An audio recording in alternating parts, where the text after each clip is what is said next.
É nem como, muito lindo. Muito bem, hoje é dia dos pais. E é difícil preparar mensagem para o dia dos pais, é muito difícil. Muito difícil porque, primeiro que existem várias situações relativas a ser pai. Tem gente que é pai, mas já está na fase que os filhos não estão mais em casa, estão se virando, já estão vivendo, conseguindo se sustentar. Tem outros que são pais que têm filhos ainda em casa, adolescentes. Outros são pais que têm filhos em casa que ainda são pequenos. Tem aqueles que são pais que têm filhos, eu não gosto muito desse termo, mas me falta outro, me perdoem, biológicos. Outros têm pais com filhos que foram adotados. E outros pais que não têm filhos biológicos nem adotados, mas eles são pais espirituais. E o apóstolo Paulo tinha, ele tinha duas pessoas que ele chamava de filhos espirituais. Paulo não tinha um filho biológico adotado, mas ele tinha duas pessoas que ele chamava de como se fossem seus filhos espirituais. E vocês sabem o nome deles, o pastor falou o nome deles aqui, que será a próxima série. Timóteo e Tito. E já começa na semana que vem já, pastor. Então tem várias situações de quando a gente fala de pai. E é difícil, né? Como que a gente... Falei com o pastor ao telefone, ele como sempre me ajudou muito.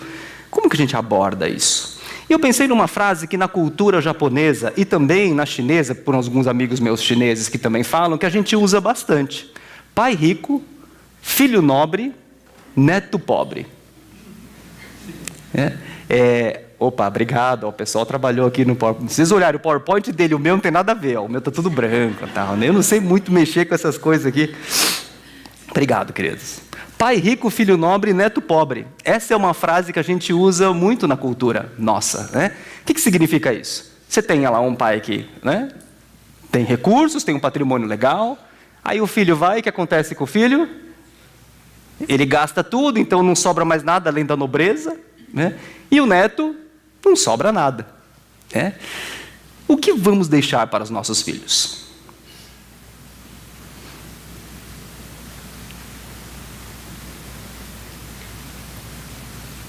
Um plano de previdência? Uma empresa bem montada? Tudo isso está correto, não está errado. Tem um economista que hoje não aparece tanto, chama Stephen Kunitz. Ele escreveu um livro em 1992, 93, onde ele falava o seguinte, que uma das melhores coisas que um pai pode deixar para o filho não é recurso, dinheiro, é deixar empresas e ensiná-lo a tocar essas empresas. É um tipo de herança. O que você vai deixar para os seus filhos? Você vai dar condições para ele se dar bem na vida? Estudar numa boa escola, até quanto você puder pagar. Se você pode pagar uma escola com um preço mais alto, você acaba pagando, é a realidade do Brasil. Se você não pode pagar outra, mas você vai dar essas condições, ok? Você vai deixar para ele uma boa educação. Você, além disso, se você tiver condições, nem todos os pais têm, mas se você tiver condições, você ainda vai colocá-lo em atividades complementares. Vai aprender uma outra língua. Alguns aprendem 2 outras línguas, outros aprendem atividades esportivas, outros aprendem habilidades manuais e por aí vai, uma diversidade de coisas. E o que mais você vai deixar para o seu filho? O que é mais importante?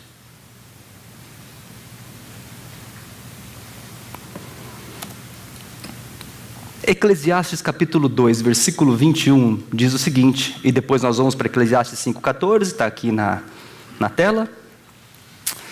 Pois um homem pode realizar o seu trabalho com sabedoria, conhecimento e habilidade, mas terá que deixar tudo o que possui como herança para alguém que não se esforçou por aquilo. Isso também é um absurdo e uma grande injustiça. Se as riquezas se perdem num mau negócio, nada ficará para o filho que nascer. Você já viu histórias parecidas com essa na sua vida, de amigos, conhecidos, talvez na própria família? Nós temos sim que ter condições, deixar algo para os filhos. Isso é justo pensar, não estou falando, aqui não é o oposto de uma vida inconsequente. Aliás, quando nossos filhos nasceram, a gente fez uma coisa com eles, Ele falou assim, olha, Aprendemos isso com um líder de missões, né? Quando eles nasceram, nós começamos a depositar uma certa quantia numa conta de poupança e 2 certas quantias, em 2 contas diferentes para cada um, desde que nasceram. E o objetivo era que uma das contas servisse para os estudos deles e a outra conta servisse para cobrir custos de viagens missionárias ou viagens de ajuda humanitária.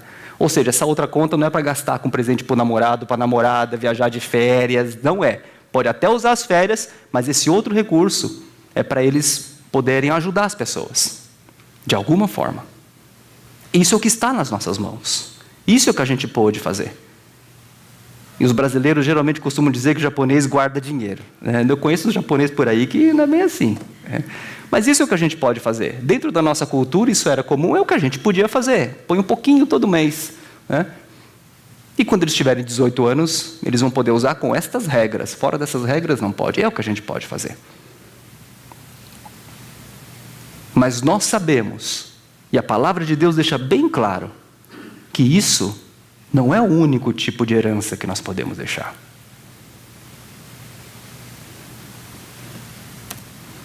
Eclesiastes capítulo 7, ainda Eclesiastes, a sabedoria como uma herança é coisa boa e beneficia aqueles que veem o sol. Aqueles que veem o sol é um jeito poético de dizer aqueles que estão vivos, ok? A sabedoria como uma herança é coisa boa. E o que nós podemos deixar para os nossos filhos agora num contexto da fé cristã é temer a Deus e levar o Senhor a sério e colocá-lo em primeiro lugar durante toda a sua vida. A maior herança que nós, que seguimos a Jesus Cristo, podemos deixar para os nossos filhos é a fé naquele que morreu por cada um de nós e morreu inclusive por ele, para perdoar os seus pecados e purificar de toda injustiça. Ainda assim, nós não podemos nem garantir isso. A Bíblia é repleta de histórias. Tem algumas histórias de pais que eram pessoas firmes, levavam Deus muito a sério, mas os filhos acabaram que se perderam. Acabaram tomando suas próprias decisões. E um dia os nossos filhos e filhas vão tomar as próprias decisões deles. Nós não vamos conseguir obrigá-los a seguir a fé em Jesus Cristo do jeito que nós gostaríamos. Nós não vamos conseguir isso. Mas o que nós podemos fazer da nossa parte, como pais, é deixar um legado de fé para eles. E nós vamos ver agora algumas... E esse assunto é muito grande. Selecionei alguns trechos da palavra de Deus que tem a ver com a minha experiência como pai.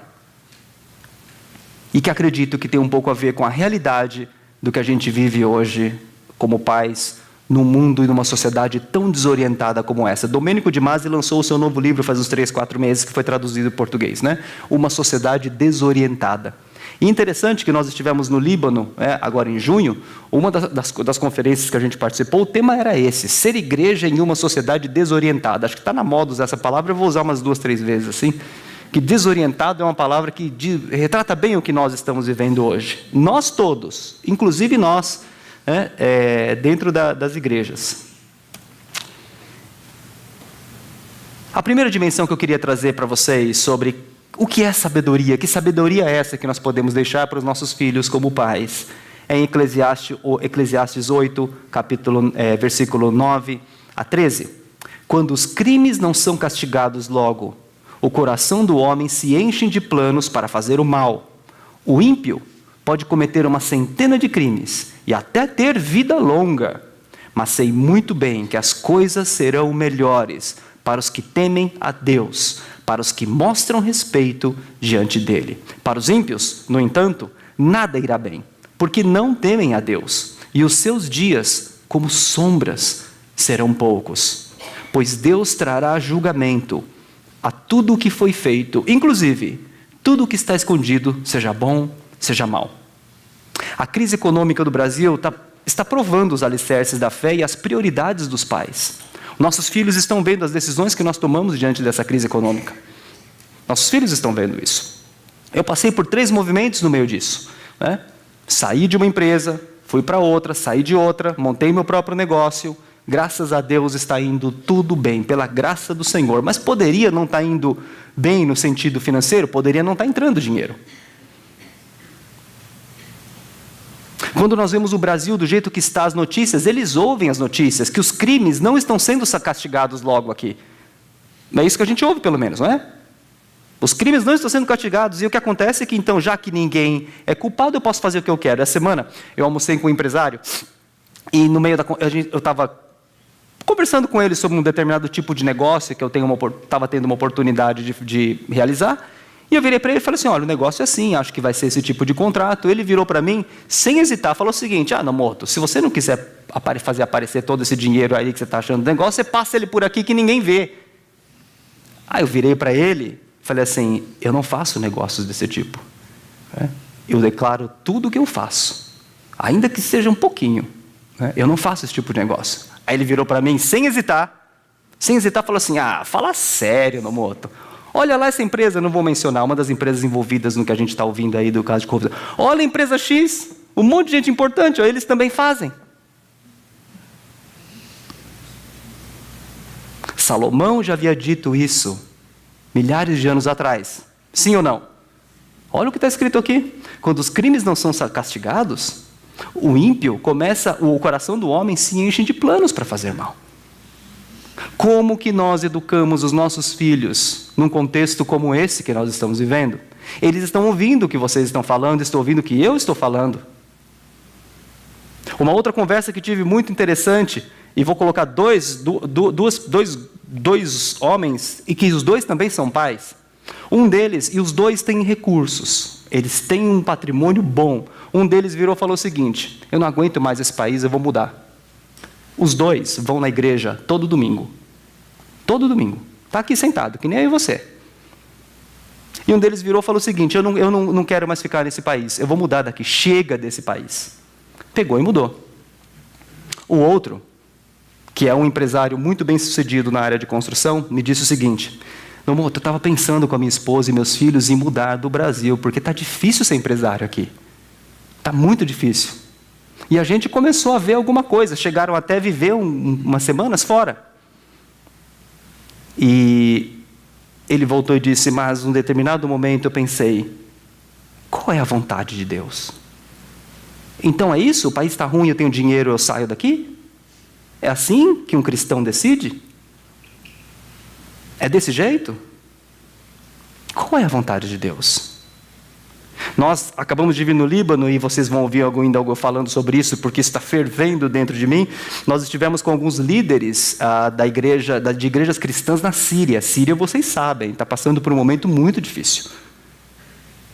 E lá, o que eles têm de dilema são esses. Os cristãos da Síria, ok? Cristãos, nossos irmãos em Cristo na Síria, em Alepo, em Damasco. As perguntas que eles fazem hoje é a seguinte, estamos vivendo um momento difícil aqui na Síria, muito difícil. A guerra está acabando com isso. Já foram, segundo a ONU, são 5 milhões de refugiados sírios. Saíram do país e estão em algum lugar do mundo. E eles vão até os pastores, até os líderes e perguntam, qual é a vontade de Deus? A vontade de Deus é que eu fique no meio dessa dificuldade ou que eu saia e vá buscar uma vida melhor? Qual é a vontade de Deus? E por que eles perguntam isso? Porque eles sabem que a igreja cristã, ela floresceu e cresceu em momentos de crise, em momentos de perseguição. Então eles pensam, mas será que Deus quer usar a minha vida, é propósito de Deus que eu fique aqui e que o evangelho cresça? Outros dizem, será que Deus quer, a vontade de Deus é que eu saia, vá para outro país? Porque também na palavra de Deus nós vimos no livro de Atos, que os cristãos começaram a fugir de perseguições e de uma grande crise, e enquanto fugiam, compartilhavam a fé do Senhor, e então a palavra de Deus se expandiu por toda a região do Mediterrâneo. Eu me admiro com esses cristãos. Porque não é só o que eu penso, o que eu sinto, ou o meu bem-estar, mas qual é a vontade de Deus no meio desta crise? Esta é a pergunta que nós pais fazemos dentro de casa. Esta é a pergunta que nós pais fazemos para as nossas esposas. É isso que nós oramos junto com os nossos filhos. Eu já ouvi gente falando assim, se eu tivesse dinheiro, eu saía daqui do Brasil. A Bíblia não diz, sairás do Brasil, irás morar em qualquer cidade do mundo. Não tem isso lá. Não existe. Muito pouco provável que apareça um anjo na sua frente e diga para você, sai daqui e vai para essa cidade porque ela é melhor, tem mais qualidade de vida, porque o dinheiro lá vale mais, porque lá tem mais emprego. Essas são as premissas que a gente toma como cristãos. Foi assim que Jesus decidiu? Foi assim que os apóstolos decidiram?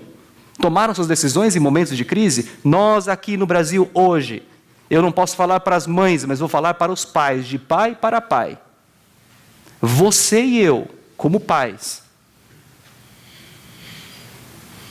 nós temos o papel de dar um exemplo para os nossos filhos, como é decidir em momentos de crise econômica como essa. Quando a gente perde o emprego, então que decisões a gente toma diante de uma dificuldade financeira que começa a vir? Quando a gente tem uma empresa, e acho muito legal, tem empresários aqui da igreja que têm aberto suas portas. Tem um empresário aqui que é de admirar. Às vezes ele não consegue dar um emprego, porque a empresa também está passando por um momento difícil, mas ele abre seu escritório para que aqueles que querem ir para um lugar trabalhar, ter acesso à internet, interagir com mais pessoas, ele pode ir para lá trabalhar durante a semana. Alguns deles, inclusive, depois desse tempo, foram recolocados. Que coração generoso! Gente daqui, que está sentada aqui hoje com a gente. Isso é o tipo de exemplo que nós, como pais, damos para os nossos filhos em momentos de crise. E número 2, nós ensinamos os nossos filhos que Deus trará o julgamento. Quando eles começam a ouvir essas notícias de lava-jato, de crise econômica, de gente que está cometendo crimes, então todo mundo acha que ninguém vai pagar por isso. Nós explicamos para os nossos filhos que nós, cristãos, lutamos contra a injustiça. Mas, às vezes, nós vencemos, mas às vezes nós perdemos. Existem momentos onde a injustiça prevalece. A Bíblia é um livro muito realista. Leia o livro de Eclesiastes, são diversos textos onde ele vai dizer para você, eu vi o justo passando necessidades e vi o cara que é o ímpio, que faz coisas erradas, indo bem, tendo vida longa, como diz aqui, não é? O cara faz coisa errada e está vivendo bem, tendo uma vida longa. E aquele cara que é certinho, está dando tudo errado na vida dele. O que nós ensinamos os nossos filhos é, nós lutamos pela injustiça, nós ajudamos aqueles que precisam, até onde podemos. Mas o dia que a injustiça vencer, e ela vence às vezes, nós acreditamos num Deus que trará julgamento a tudo o que foi feito. Quando nós falamos de um Deus que vai julgar as coisas, não é no sentido de pôr medo, Deus vai pegar você, não é isso. Quando a gente fala que Deus vai julgar todas as coisas, para nós, discípulos e discípulos de Cristo, é uma esperança. A esperança de que eu posso continuar lutando contra a injustiça. A esperança de que quando eu luto contra a injustiça e eu perco, eu vejo a injustiça acima da justiça, eu volto para o meu quarto, oro, falo, Senhor, eu não me conformo com isso. Mas o que tranquiliza o meu coração é que eu creio num Deus justo e que vai julgar todas as coisas. E isso me faz continuar lutando contra a injustiça. Nossos filhos estão prestando atenção em como nós, pais, estamos reagindo no momento de crise, como nós estamos vivendo agora. Que perspectivas estamos trazendo a respeito de Deus? E por último, neste ponto aqui, nós temos que ensinar os nossos filhos a temer ao Senhor. Temer aqui é um nome bem sugestivo do nosso presidente, inclusive, atual, né? Pelo qual, inclusive, nós oramos. Essa semana eu orei pelo nosso presidente, pelos governantes, eu tenho tido o privilégio de poder conversar com alguns deles. Eu e alguns amigos que estão aqui hoje, algumas semanas atrás nós estudamos a Bíblia e foi um dos secretários do prefeito Dória participou conosco. Mais de uma vez ele vai, nós temos orado por ele, é uma pessoa que tem tido contato com o Evangelho do Senhor, o seu coração está aberto. Eu fui visitá-lo um outro dia, li Romanos 13, leia depois, nós já falamos, li Romanos 13 com ele. O menino que estava lá, um dos assessores dele, porque ele é certinho, ele não faz reunião com pessoas sem ter uma outra pessoa junto. Está certíssimo, no contexto que a gente vive, isso é importante. O menino, o assessor dele, começou a chorar no meio lá da prefeitura, da sala, porque Deus tocou o coração dele. A função de um governante é o único trabalho de Deus, além do sacerdócio, que é um trabalho santo. Eu fui bancário. Bancário não está na Bíblia que é santo, né? Mas tudo bem. Nem médico. O único trabalho que Deus considera como um trabalho que é considerado um sacerdócio é o trabalho como o pastor, um líder de igreja, e o governante e o funcionário público. Portanto, o que você fala do governo, as brincadeiras que você faz, o que você está falando sobre o presidente da República, sobre os governantes, o que você está falando, você está mostrando para o seu filho parâmetros. E o parâmetro que nós temos que mostrar aos nossos filhos e ensiná-los é temer a Deus. Para assim, respeitem os governantes, porque isso é da vontade de Deus. Alguns governantes já usaram isso para serem ditadores, tiranos, para abusarem desse poder. Cabe a você mudar isso? Talvez. Mas e se você não conseguir mudar, o que vai acontecer? O que acontece quando você não vence a injustiça? Deus julgará todas as coisas. E isso me faz seguir em frente, sem ansiedade, sem começar a replicar mensagens odiosas. Nós seguimos em paz. E é isso que nós pais, o momento de crise, está nos ensinando, está mostrando, dando oportunidades para nós ensinarmos nossos filhos que Deus é justo, que a injustiça será punida e que temer a Deus acima de todas as coisas é o que vai nos trazer felicidade. As coisas irão muito melhores, serão muito melhores para aqueles que temem a Deus. Uma segunda perspectiva é a respeito das riquezas. E quando Deus concede riquezas, bens a alguém e o capacita a desfrutá-los, a aceitar a sua sorte, a ser feliz em seu trabalho, isso é um presente de Deus. De novo, outra perspectiva da sabedoria é ensinarmos os nossos filhos a desfrutar aquilo que temos, mas não porque merecemos, mas porque foi Deus quem concedeu. Riquezas aqui têm diversas dimensões. Alguns têm mais, outros têm menos, não importa. O ponto principal aqui, nós mostramos para os nossos filhos que nós estamos onde estamos hoje, temos o que temos e não temos o que temos, pela graça do Senhor, não porque merecemos. Centenas, milhares de pais, como eu e como você, trabalham o dia inteiro, trabalham horas por dia, dedicam-se a fundo nas suas atividades. Eles fazem as mesmas coisas que fazemos, mas têm uma realidade diferente. Uns têm mais, outros têm menos. Por quê? Porque você só está aqui hoje, vivo ainda, pela graça do Senhor. André Gava falou isso alguns domingos atrás. Você só continua aqui, de pé, pela graça do Senhor. E é isso que nós ensinamos nossos filhos. Eu não mereço. Olha, papai está te dando isso porque eu mereço, eu consegui. Não é. Deus nos deu, é graça do Senhor. E um dia pode não ter mais. A graça do Senhor continua sendo a mesma. Outra perspectiva da sabedoria, que é a herança que podemos deixar para os nossos filhos. 1 Coríntios 4, versículo 14 e 15. Não estou tentando, Paulo dizendo, não estou tentando envergonhá-los ao escrever estas coisas. Os caras estavam fazendo um monte de coisa que não devia. Aí Paulo estava dando um puxão de orelha na galera. Mas procuro adverti-los como a meus filhos amados, embora possam ter 10.000 tutores em Cristo, vocês não têm muitos pais, pois em Cristo Jesus eu mesmo os gerei por meio do Evangelho. Portanto, suplico-lhes que sejam meus imitadores. Isso Paulo dizia para o seu filho espiritual Tito, e depois vai dizer algo muito parecido para o seu outro filho espiritual, que ele adotou como filho espiritual, que era Timóteo. Suplico-los que sejam meus imitadores. A terceirização da educação já chegou nas igrejas. Vocês sabem do que eu estou falando.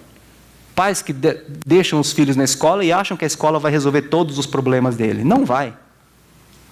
Pais que têm mais recursos, que deixam os filhos com a babá, pensando que a babá vai resolver todos os problemas. Não vai.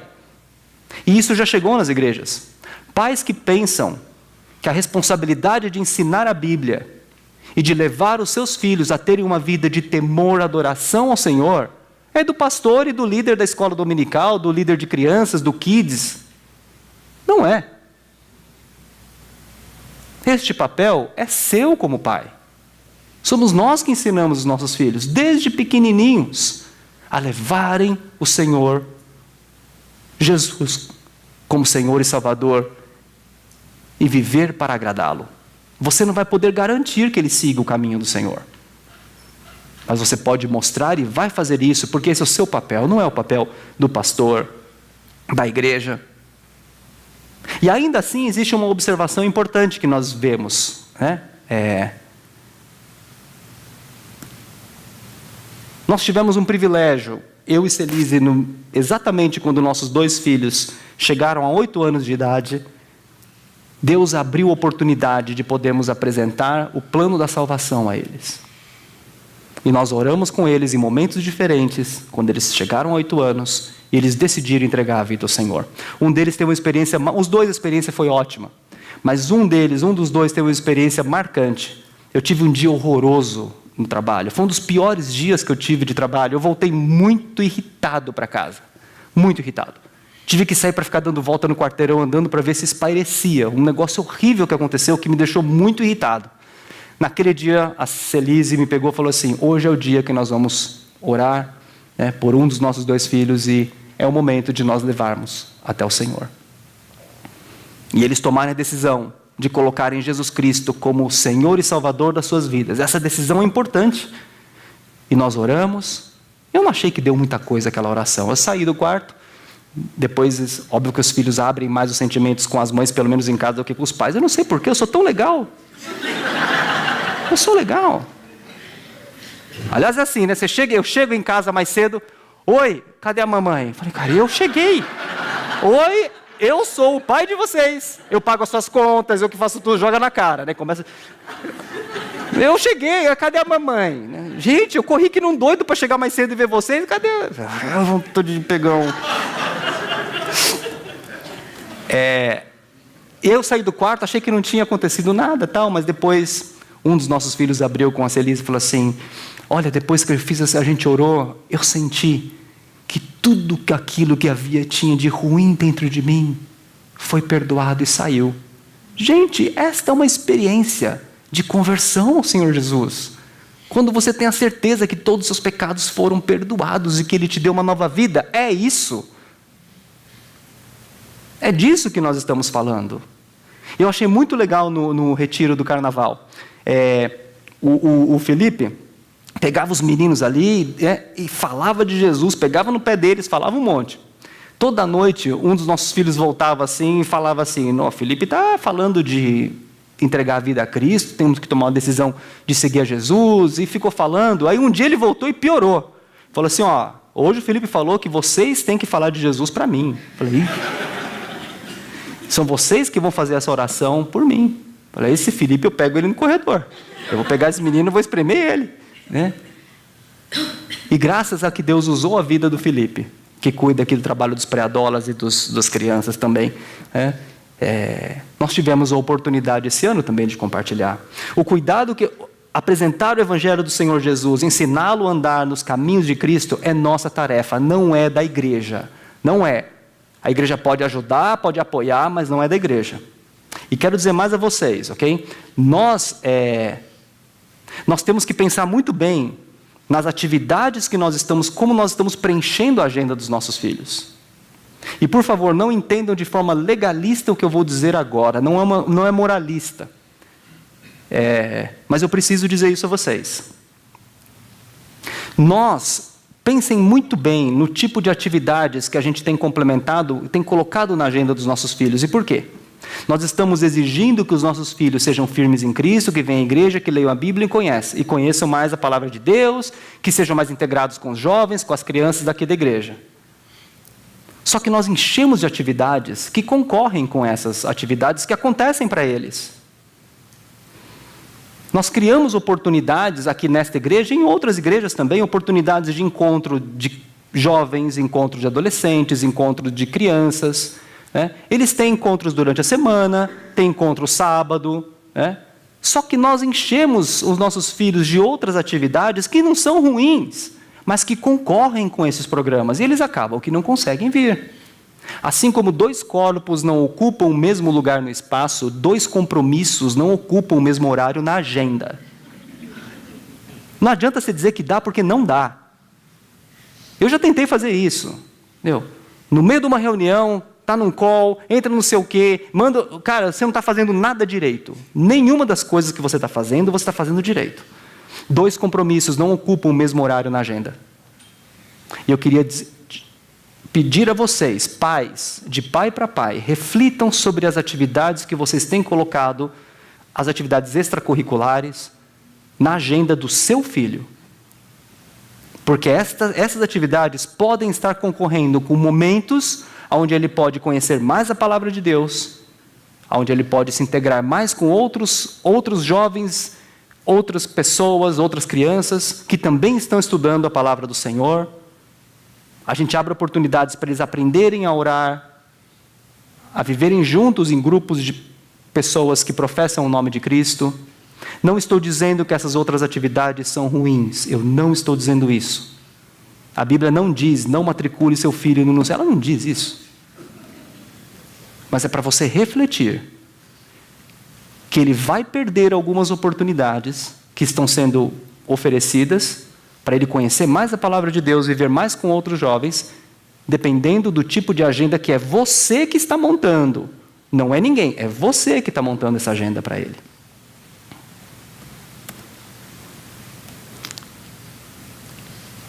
Vamos pular 2 slides, Provérbios capítulo 1, versículo 1 a 4.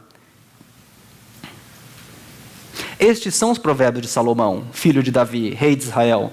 Eles ajudarão a experimentar a sabedoria e a disciplina, a compreender as palavras que dão entendimento, a viver com disciplina e sensatez, fazendo o que é justo, direito e correto. Ajudarão a dar prudência aos inexperientes e conhecimento e bom senso aos jovens.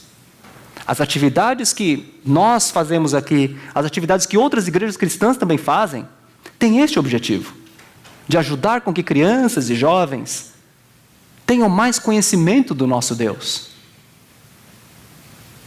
E somos nós que estamos levando nossos filhos para essas atividades, onde eles têm mais oportunidade, ou somos nós que estamos tolhendo eles de participar? É muito legal, né? A família Fanemiller, a gente meio que divide, aliás, acho que vocês levam mais, né? Nós temos filhos na mesma idade, então tem as atividades durante a semana, às vezes, fim de semana, né? Então está sempre combinando, né? A Cíntia com a Celise, olha, você pode levar, eu posso pegar lá na igreja, você pode levar, eu pegar lá no apartamento do Felipe, de não sei quem, não é? As nossas filhas também vão para o estudo bíblico na casa de uma, de outra. Eu acho que vocês mais pegam eles do que a gente, mas tudo bem. Mas assim, é isso, não é? Tem como, peçam ajuda, mas aproveitem essas oportunidades. Vocês, pais, priorizem isso na agenda dos seus filhos. Não está aqui uma questão de pecado ou não pecado, não é isso. Não é isso a conversa. A conversa são as oportunidades que a gente vai abrindo para eles poderem conhecer mais a palavra de Deus. Queria falar uma última perspectiva antes de fechar aqui. Hebreus capítulo 11, 35 e 40. Uma última perspectiva que não finaliza o assunto sobre a sabedoria como herança que podemos deixar para os nossos filhos. Houve mulheres que pela ressurreição tiveram de volta os seus mortos, alguns foram torturados e recusaram ser libertados para poderem alcançar uma ressurreição superior. Outros enfrentaram zombaria, açoites, bullying. Outros ainda foram acorrentados e colocados na prisão, apedrejados, cerrados ao meio, postos à prova, mortos ao fio da espada. Andaram errantes, vestidos de peles de ovelhas e de cabras, necessitados, afligidos e maltratados. O mundo não era digno deles. Vagaram pelos desertos e montes, pelas cavernas e grutas. Todos estes receberam bom testemunho por meio da fé. No entanto, nenhum deles recebeu o que havia sido prometido. Deus havia planejado algo melhor para nós, para que conosco fossem eles aperfeiçoados. Isso aconteceu, esta é a origem da nossa fé. A origem da nossa fé não é uma fé de escolásticos e técnicos em teologia. A origem da nossa fé é uma origem dos mártires, pessoas que morreram pelo fato de decidirem, pelo fato de tomarem a decisão de que Jesus Cristo era o único Senhor das suas vidas, e eles não dobrariam o joelho para mais nada, e mais ninguém.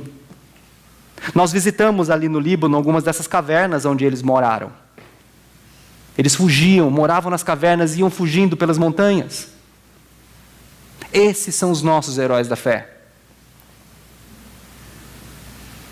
A busca por uma vida melhor a qualquer preço tem infiltrado na nossa teologia, nas nossas mensagens e no que nós estamos ensinando para os nossos filhos.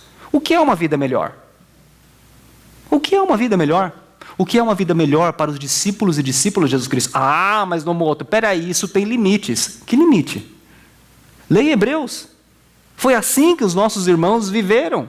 Essa é a nossa origem. Ser perseguido pela sua fé é um indicador de que você está agradando a Deus. Não é o único, mas é um indicador. Se todo mundo gosta de você, possivelmente você não está lutando contra a injustiça, porque o mundo é injusto. Você está quietinho no seu canto e todo mundo gosta de você. Mas se você começar a levantar a mão e lutar contra a injustiça, as pessoas passarão a te perseguir, você vai sofrer opressão no seu trabalho, na sua casa, na sua família, aonde você estiver. Nós temos que ensinar os nossos filhos, nós pais, ensinar os nossos filhos que ser cristão significa sim passar por momentos de opressão e perseguição. Não é esse bem-estar que nós achamos que todo mundo está falando por aí. Ah, mas tem que tomar cuidado com isso, né? Acho que sim, você não precisa ficar mostrando foto do Estado Islâmico matando os cristãos na praia. Óbvio que não. Mas você pode pegar a revista da Portas Abertas, que é uma organização que tem conflito de interesse, porque eu faço parte, então eu vou falar de algo que eu faço parte. Mas você pode pegar a revista da Missão Portas Abertas, que todo mês chega nas casas, lá conta histórias das pessoas, cristãos que sofrem perseguição. Nossos filhos em casa, pela graça do Senhor, desde o dia que nasceram, eles oram pelos cristãos que sofrem perseguição. E pela graça do Senhor, nós vamos conseguir encontrar com alguns deles, em alguns meses talvez, se for da graça e da vontade de Deus. Nós temos que ensinar os nossos filhos que ser cristão não é só buscar esse bem-estar e mostrar isso no nosso dia a dia. Ser cristão também é ser perseguido, também é ser rejeitado, porque você está fazendo aquilo que agrada a Deus. Crianças pequenas entendem isso. Um amiguinho que empurra, temos que ensinar a perdoar. Na adolescência, então, e eu só posso falar até a adolescência, que é a idade dos meus filhos, muita coisa acontece. Nós, pais, temos que dizer aos nossos filhos desde pequenos: vocês nadam contra a correnteza. Vocês não se conformam com esse mundo. Nós, cristãos, somos inteligentes, nós não somos burros. Nós não seguimos a opinião da maioria. Desde pequenos em casa eu tenho dito para os dois: nós não seguimos a opinião da maioria. Nós seguimos aquilo que agrada ao nosso Senhor Jesus, e isso tem consequências. Isso tem consequências. Claro que você vai achar a melhor forma de falar isso para o seu filho. Em casa eu meio que pego meio pesado ali, não sei se vai dar certo ou não. Vamos ver daqui uns 10, 15 anos se eles vão estar firmes ainda, né? Pela graça do Senhor, é o que a gente quer.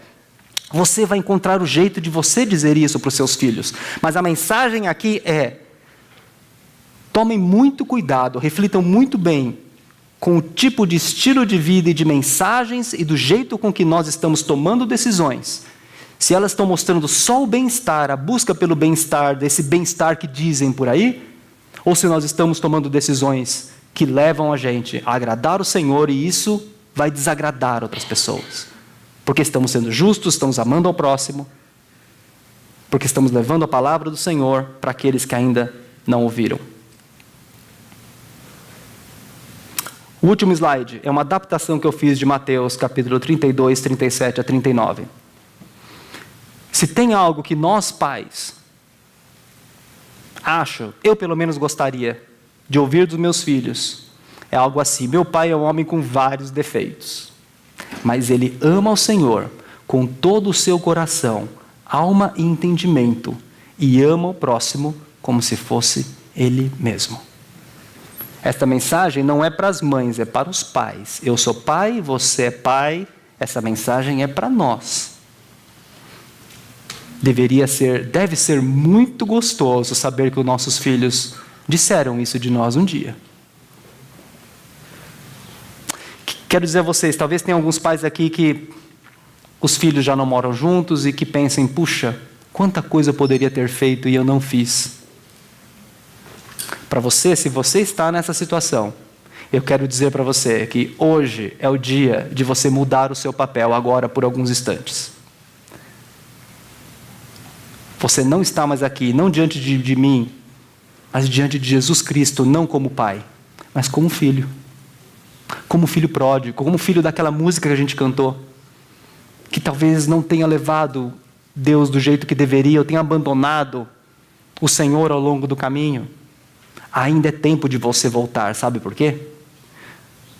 Porque se você tomar a decisão hoje de colocar o Senhor Jesus como o Senhor das suas vidas, reconhecer que existe um espaço dentro de você que nada mais pode preencher, a não ser Jesus Cristo, e que só Ele pode perdoar os seus pecados e te dar uma vida eterna, você reconhecendo isso hoje, os seus filhos vão perceber a diferença.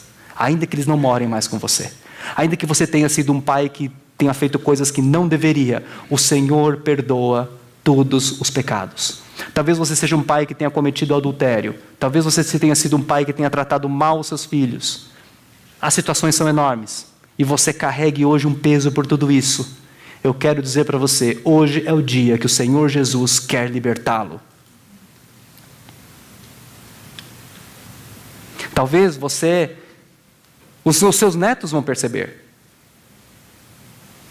Ainda dá tempo, ainda é tempo de você ser resgatado e ser ainda um belo testemunho de pai para os seus filhos. Esteja ele na sua casa ou ele não esteja. Quero dizer para vocês que são pais de filhos pequenos, é uma oportunidade tremenda. Nós podemos, desde o dia que nossos filhos nascerem, nós educarmos o caminho do Senhor. Não pode ser chato, né? Fica pegando no pé que você vira moralista. De certa forma, não sei se foi bom, mas eu não cresci num lar com pais que vão à igreja. Então, para mim, eu não tenho esse lado de Deus meio moralista, que fica pegando no seu pé, que nada pode. Né? Mas algumas famílias têm isso. Cuidado, não precisa ser assim, não é isso. Mas aproveite os momentos para ensinar os seus filhos. No momento de crise é que nós pais entramos no jogo, nós pais, gênero. Okay? Hoje a mensagem é nomoto, pai, para os pais. Nos momentos de crise da família, somos nós que chamamos a família para a oração. Não porque nós somos superiores às esposas, não porque nós somos melhores do que ninguém, mas porque em Efésios é nossa responsabilidade. Se nossa responsabilidade como maridos é cuidar das esposas, como Cristo cuidou da igreja, como pais, facilmente nós podemos fazer um paralelo. Nós temos que cuidar dos nossos filhos da mesma forma com que cuidamos da nossa esposa. Se deu problema em casa, são os homens, os pais que chamam a família para orar, para ouvir o Senhor e ensinar os nossos filhos como ser fiel a Deus naquela situação. Vocês que têm pais pequenos, têm filhos pequenos, a oportunidade é enorme. Vale para vocês que ainda não têm filhos. Vale para a Renata e para o Márcio, que nasceu o nenê há 1 ou 2 semanas. Para você que não tem filhos ou que os filhos são pequenos, é uma oportunidade tremenda. Para você que os filhos são grandes, hoje é o dia de você tomar uma decisão, porque o Senhor pode resgatar e fazer com que você tenha novamente uma nova história como pai. E para você que não pode ter filhos por algum momento, por alguma situação, você pode ter filhos espirituais. Você pode ter pessoas mais jovens que você pode acompanhar como se fossem seus filhos. E ensinar o caminho do Senhor, que foi o que Paulo fez com Timóteo e Tito, e nós vamos ver a partir do próximo domingo. Vamos cantar uma música agora. Música linda, é um Salmo 78. E eu queria que, em especial, pais, cantem essa música como um compromisso para o Senhor. O teu compromisso com o Senhor Jesus. Que diz que o que nós ouvimos e o que nós aprendemos, tudo aquilo que nos contaram nossos pais, nós não encobriremos aos nossos filhos. Contaremos às gerações futuras o que Deus tem feito na minha vida.